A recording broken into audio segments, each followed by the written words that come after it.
Okay, so here's what happened. Mark Thiessen, who is this right-wing commentator on Fox News, went back and forth with the one liberal panelist about the border issue. And he took the position that President Biden, through executive authority, can, quote, secure the border, quote, today, and doesn't need any legislation. And I made a post. I said, well, consider that courts rejected multiple Trump actions at the border. Remain in Mexico would require Mexico's cooperation. They've said they'll refuse. And Trump, during his presidency, asked for congressional support on border issues, basically just completely torpedoing Mark's proposition. Even if you think that Biden, there should be different kinds of legislation, which is maybe what Tyler's point is, it is a lie. It is a fact. It is a lie to suggest that Biden, with a stroke of his pen, can solve this issue at the border. So Mark Thiessen lied, period, full stop. Now, there may be a back and forth, which is what hopefully you two will get into, about what should be done at the border.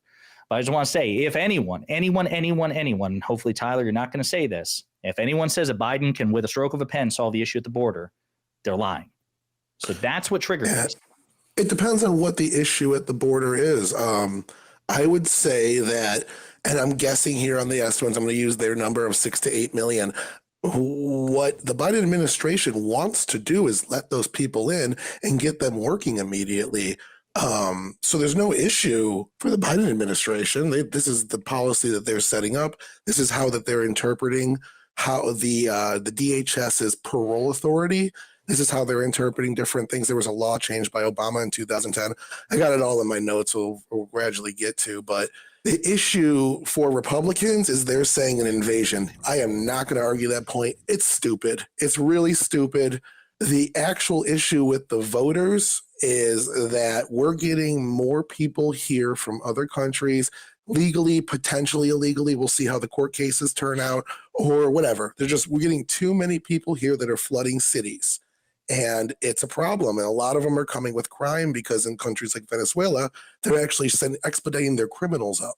I don't know if the government's actually doing that or the criminals are in fear of persecution, but we're seeing a lot of a Venezuelan gang, I can't say the name of, in New York City. They've been involved in 3 violent incidents in immigration shelters in just like the last 2 months.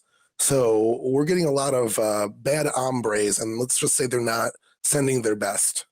Yeah, so I all I'm going to say is I hope you're not regurgitating Trump lines about the people crossing the border. I have no doubt that there's a subset, like any large population, that we would not want in this country, just like there's a subset of this population that we don't want in this country, but they're citizens regardless. I'm talking about natural born American citizens. But I hope you're not suggesting that the vast majority, that you're like casting aspersions over millions of people. You're not doing that, right? Because this is going to be a short conversation. I don't want to violate TOS. I don't want to know what aspersions.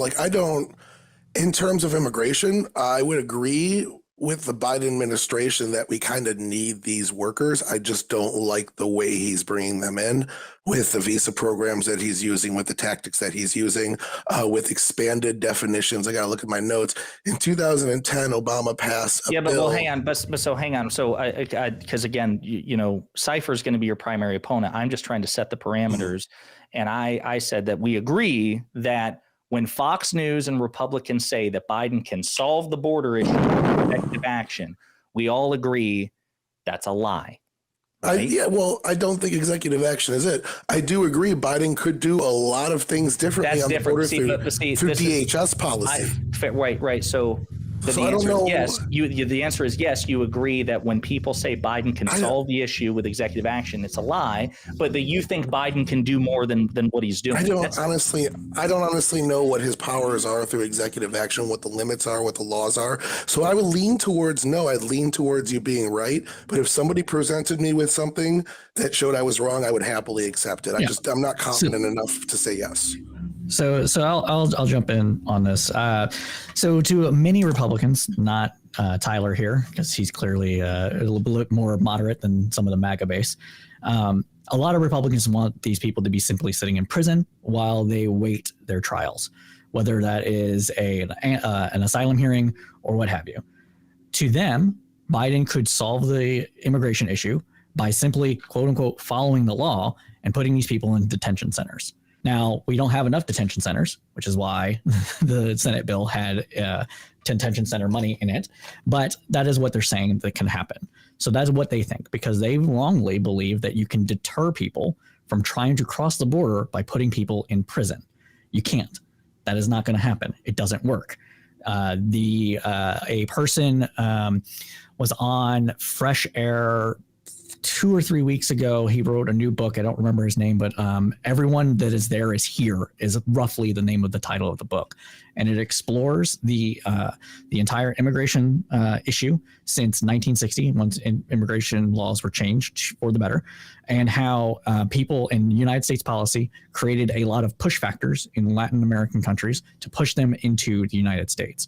And in this book, there was, 20 or so interviews that he had with people that had been detained, put in jail or prison, depending on the severity of the crime, and then released back to their country. And they simply turned around and went back to try to come into the United States. We're talking people deported all the way to Panama, making the trek again through the Gulch, through all those countries to get back into the United States, because that's how desperate they are because of how badly the other countries are that they're coming from.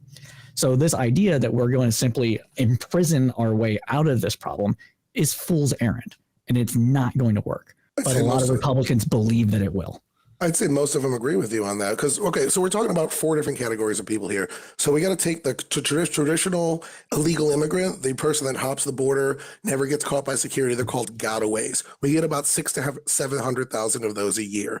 So roughly 2 million of those have come in since Biden took office. I want to say the worst year in the last decade was actually in 2019 under Trump.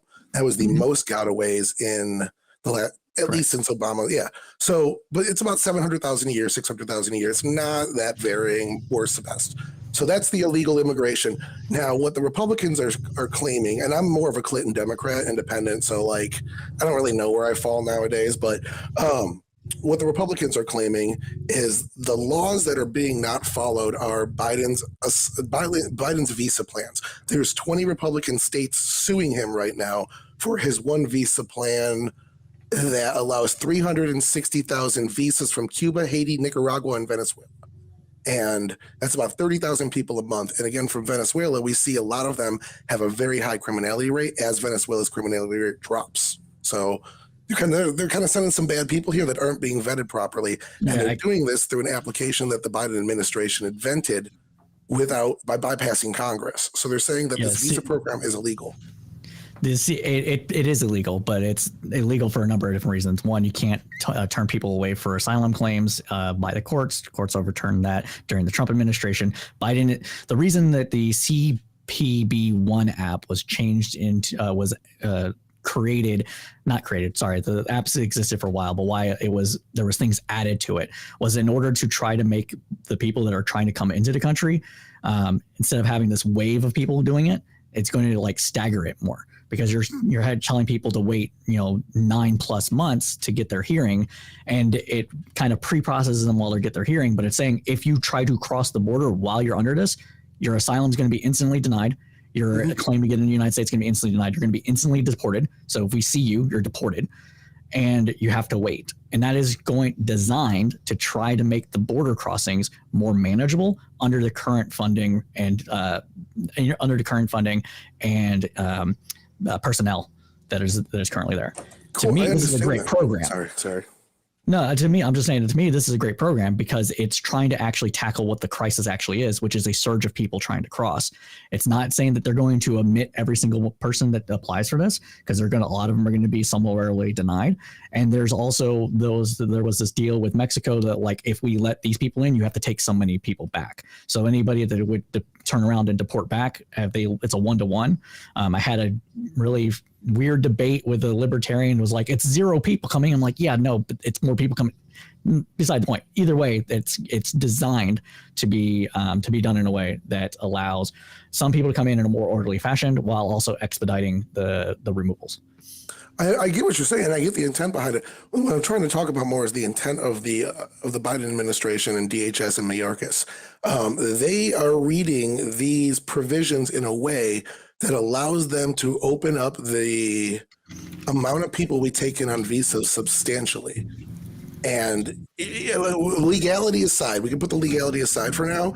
Just looking at the intent of the Biden administration with these actions, they are trying to pull these people in. It's not something that's I find deniable when you look at the totality of what they've been doing on the border. They're trying to get people to come into the country to work. Obviously, it's good for the economy. Now, there is the leftist argument about how there's second-class citizens that don't get all the rights and blah, blah, blah, which is, whatever, a point. But at the end of the day, we do need the workers, and I am for more people coming here. I just wish it was done. And, let's, instead of 1.25 legal immigrants a year, why don't we open that up to 3 million a year? And then we don't have to do all these visa programs and bring people in ways where they aren't vetted properly. We have a great immigration system for illegal immigrants.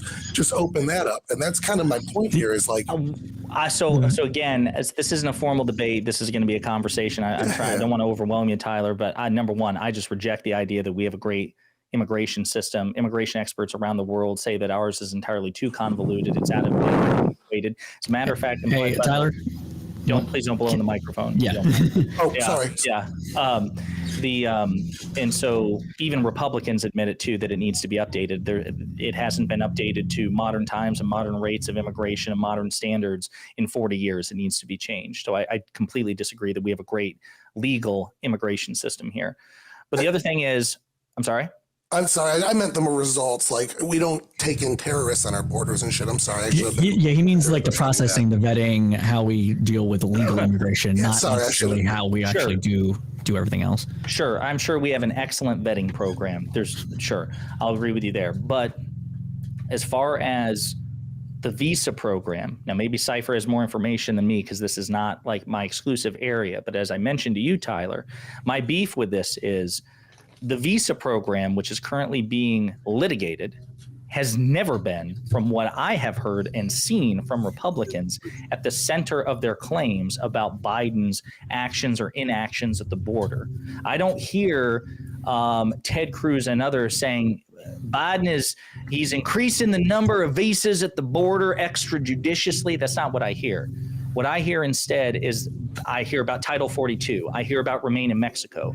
So I would either just completely reject your claim or invite you the opportunity to reframe it, because you are hanging all of the Republican arguments on this litigated visa program when that is not. No, he's not doing this. Is just step one. That being said, you are right. You're not going to catch a Ted Cruz. You're not going to catch somebody that's talking to the masses, dig into the weeds about a potentially illegal visa program. I had to kind of go into like the Republican right-wing think tanks to get some of these more coherent arguments. When I listen to people on the radio, even National Review was actually pretty good with information. They never dive into the details of this. I had to really go and dig to find out what they meant when they said a lot of these vague things like Biden's not following the laws on the border and Biden's doing things. How do you know that's what they're referring to? Well, in HB2 specifically, they say that they're outlawing the ability. Well, they're making it illegal for the ability of Customs and Border Patrol and ICE to use these apps in that way. So it is one of the things that they're saying. It's Cypher, now I'm going to have to pick on you. If they're proposing it in legislation which hasn't passed, then that means it's not illegal, which means that when they say that Biden is not following the law, so they're lying. So when they say that he's not following the law, again, it's one of those situations where it's like what the visa waiver program is. It's the Biden administration has the ability to manage flows of immigration to a degree, but they do view these things as being illegal because Congress didn't pass it. Whether it's illegal or not, I'm not entirely sure. So with respect, so I appreciate that, but with respect, that doesn't address my point at all, because my issue is not do they have a legitimate basis with which to disagree with how Biden is managing the visa program. I'm saying it's not at the core of their criticisms, because otherwise it'd be plastered all over every talking point, period. We'd be hearing about it nonstop. Tyler admitted that he had to dig for it. So I reject that claim, number one. Sure. And then the second thing I reject is the idea that it's illegal. It's illegal if and when the courts decide it's illegal. So I appreciate you coming to his rescue on this, but it doesn't address my points. So now that I've established that it's not illegal and that it's not at the heart of their claims, now you can move on. I think the word lie is malicious and implies intent. They believe it's illegal, and if they didn't, they wouldn't waste time, money, and effort to sue Well, maybe they would for a PR stunt, but in an ideal world, most people wouldn't waste time, money, and effort to sue somebody if they truly were just lying. So I do believe they think it's illegal. And again, because they skipped Congress, this is the first time we've seen a visa program like this at the DHS made up out of whole cloth on their own and allocated money that Congress is supposed to be in charge of. And that's, I wanted to leave that aside, the illegality of it, because it's unsettled right now, and more just speak to the And that's fair, by the way. That's fair. We don't know if it's legal or not because it's currently being litigated. So let's set that aside and you may continue.